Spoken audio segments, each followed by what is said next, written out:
Hello. Today we're going to finish reading the dog book by Seymour Simon. So let's get ready to listen to part 2 of Dogs.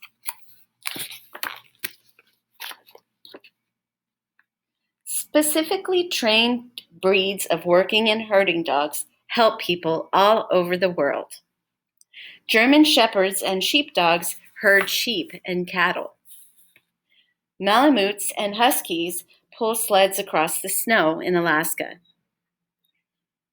Doberman pinschers and Rottweilers act as watchdogs. St. Bernards can locate people lost in the snow. Guide dogs help visually impaired people find their way. Bloodhounds assist the police by sniffing for drugs or bombs in cars and airports. For centuries, farmers and herdsmen have used dogs to help guard and move their flocks. Many countries have their own breed of herding dog. In the United States, the Border Collie is a common herding dog. What does Seymour Simon mean when he's telling you about different dog breeds?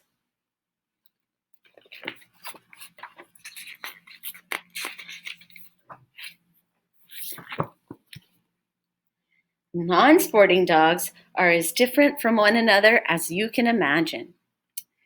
They range from the friendly Dalmatian with its white coat and black spots to the deeply wrinkled Shar-Pei or Chinese fighting dog. The Chow Chow has a blue-black mouth and tongue. The Bichon Frise is a fluffy white dog. The Bulldog looks tough but has a gentle manner. Still another is the Lhasa Apso, a watchdog and a symbol of good fortune in Tibetan temples. Poodles are one of the most popular non-sporting dogs. They are intelligent, good-natured, friendly, and very loyal. Just what people look for in a pet. Because their curly hair doesn't shed but keeps growing, poodles have to be clipped regularly. Poodles vary in size. Standard poodles weigh as much as 70 pounds. Miniature and toy poodles can weigh less than 10 pounds.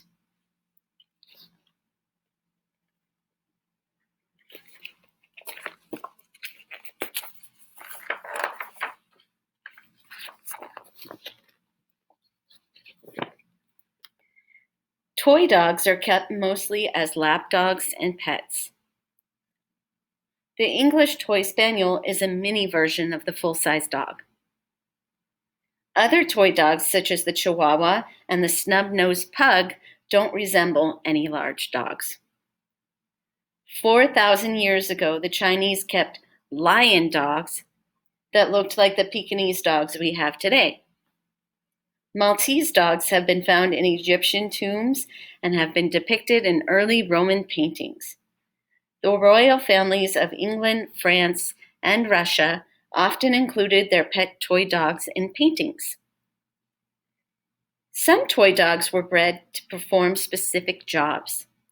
During the Middle Ages, nobles who lived in cold castles and stone buildings sometimes used toy dogs to warm their feet. The Tibetan Spaniel could turn prayer wheels. The tiny turnspit was trained to run on a wheel attached to a spit.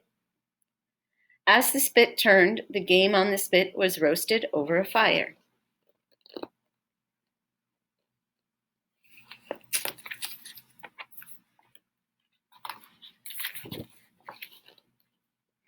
Mixed breed dogs, or mutts, are all kinds of shapes, colors, and sizes. Sometimes mutts are even friendlier and better tempered than purebreds.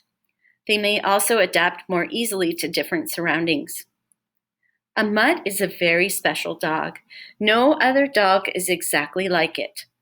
When you adopt a mutt as a puppy, you usually don't know who its parents or grandparents were. Sometimes you can tell how big a mutt will become by the size of its paws. Dogs have different personalities and behaviors. The way a dog is raised and trained also affects his personality and behavior. A dog doesn't have to be a purebred to make a wonderful pet.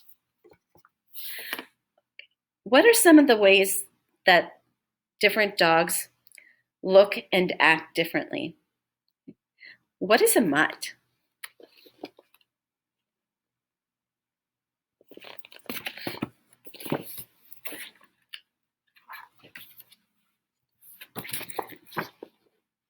There are many ways you can get a pet dog.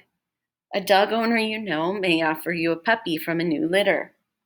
If you adopt a dog from a local animal shelter, make sure the animals there look healthy and well cared for, and ask about the dog you wish to adopt. The dogs are usually given away for free or for a small donation to the shelter.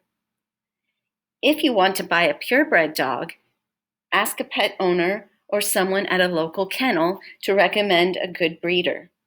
Breed rescue clubs sometimes provide foster homes to purebreds that have been abandoned or given away.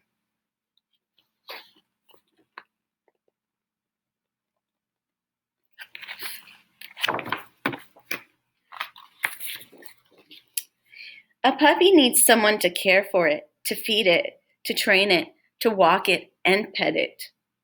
A person needs to spend a lot of time building a good relationship with a puppy. You should get a puppy only if you or someone else in your family can do these things. Dogs need a lot of attention and care too. They have to be fed, groomed, walked, and trained. Some dogs need lots of room. Some dogs can live in small apartments. It's up to you and your parents to decide whether you have the time to care for a dog and whether you have the room for it. If you decide to adopt a dog, you will have more than a pet.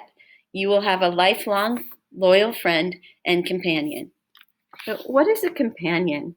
And why do you think Seymour Simon ends this book with information about becoming a pet owner?